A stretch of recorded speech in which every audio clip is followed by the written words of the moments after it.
Realme X50, X50 Pro அப்படிங்கிற 2 phones already சைனாவில் launch பண்ணியிருந்தாங்க. இப்போ அதை தொடர்ந்து Realme X50m அப்படிங்கிற ஃபோனை இன்றைக்கி அஃபிஷியலாக லான்ச் பண்ணியிருக்காங்க. இந்த ஃபோன் எப்படி இருக்குது, இந்த ஃபோனோட ஸ்பெசிஃபிகேஷன் என்ன அப்படிங்கிறத இந்த வீடியோவில் பார்க்கலாம்.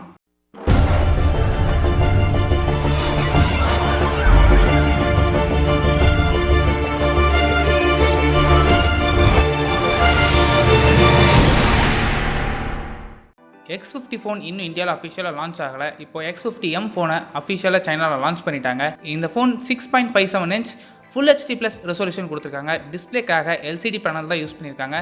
ஸ்க்ரீனோட ஆஸ்பெக்ட் ரேஷியோ 20:9, ஸ்க்ரீனோட refresh rate 120Hz refresh rate use பண்ணியிருக்காங்க.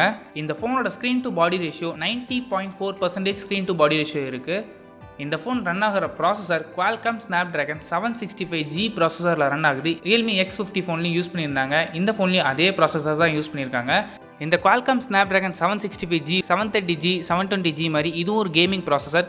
730G கூட கம்பேர் பண்ணும்போது ஒரு நல்ல பெட்டரான கேமிங் பெர்ஃபார்மன்ஸ் இந்த ஃபோனில் இருக்குன்னு சொல்லியிருக்காங்க. இந்த ப்ராசஸரை சப்போர்ட் பண்ணுறதுக்கு 6GB and 8GB RAM variant use பண்ணியிருக்காங்க. Next camera. இந்த ஃபோனில் குவாட் கேமரா செட்டப் யூஸ் பண்ணியிருக்காங்க. வழக்கமாக யூஸ் பண்ண அதே கேமரா டிசைன் தான் இதுலேயும் யூஸ் பண்ணியிருக்காங்க. 48 மெகாபிக்சல் f1.8 அப்பச்சர் யூஸ் பண்ணியிருக்காங்க. இந்த 48 மெகாபிக்சலில் யூஸ் பண்ணியிருக்க லென்ஸ் வந்து 6 பீஸ் லென்ஸ் யூஸ் பண்ணியிருக்காங்க. Secondary sensor 8 megapixel ultrawide lens. இதோட aperture f2.3.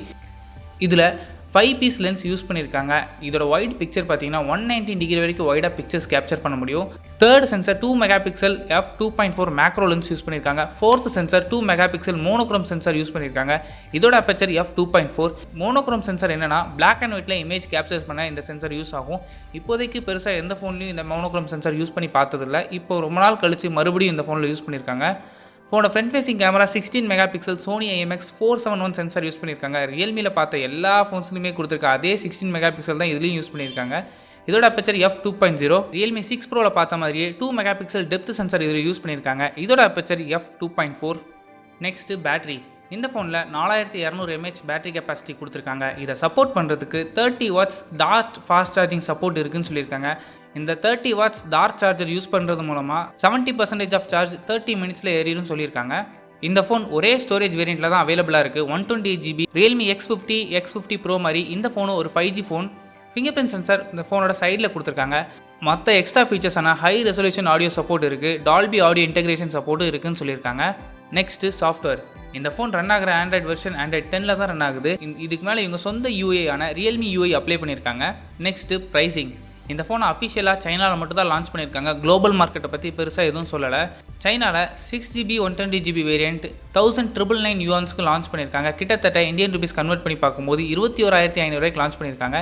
8GB 128GB variant 2299 யுவான்ஸ்க்கு launch பண்ணியிருக்காங்க. கிட்டத்தட்ட நீங்கள் கன்வெர்ட் பண்ணி பார்க்கும்போது 25,000 லான்ச் பண்ணியிருக்காங்க. ஸோ இதே ப்ரைஸ் செக்மெண்ட்டுக்கு இந்தியா கிட்ட வந்தால் நல்ல டீலாக தான் இருக்கும். ஒரு 5G ஃபோன் இவ்வளோ கம்மியாக இருக்கும்போது ஒரு பெட்டர் டீலாக தான் இருக்க போகுது. Realme X50 Pro மாதிரி 5Gயில் கொண்டு வர போகிறாங்களா, இல்லை நார்மலாக 4G வேரியன்ட் மட்டும் எனேபிள் பண்ணி கொடுக்க போகிறாங்களா அப்படிங்கிறது தெரியல. இந்த ஃபோனை Realme X50 லான்ச் பண்ணும்போது சைடில் Realme X50m ஃபோனை லான்ச் பண்ணுறது கூட வாய்ப்பு இருக்குது.